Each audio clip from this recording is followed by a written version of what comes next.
Welcome to 2.6, Proofs Part 2. This is Cpctc. So, the idea of Cpctc is that this is not like a normal proof we've been doing, because here what we're trying to prove is not the triangles being congruent, but a pair of sides being congruent. So what's different about this proof? It's what we're trying to prove. Everything else will appear in the proof like normal. We'll do our normal steps as we go down. It's just now we have one extra step. So how might we prove it? Well, first we have to understand what Cpctc is. Its corresponding parts of congruent triangles are congruent. So the idea is if we know the triangles are congruent, then their parts are also congruent. So the idea, we have this triangle congruent statement here, and I know that because of the statement, angle A is congruent to angle D, that angle B is congruent to angle E, and that angle C is congruent to angle F. I also know that the line segment AB is congruent to DE, that BC is congruent to EF, and that AC is congruent to DF.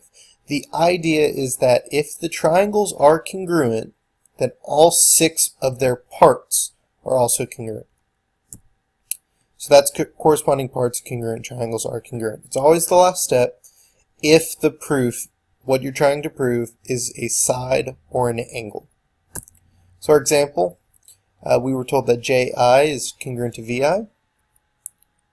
So we have to start by showing the triangles are congruent. So JI is congruent to VI, that was given.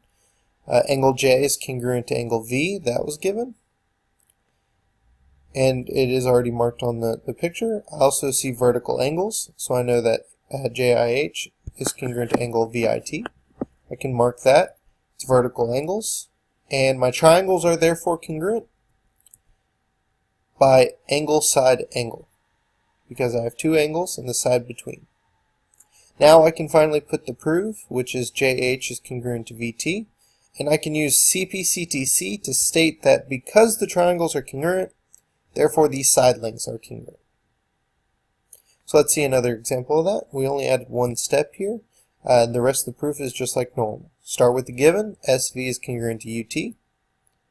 ST is congruent to UV.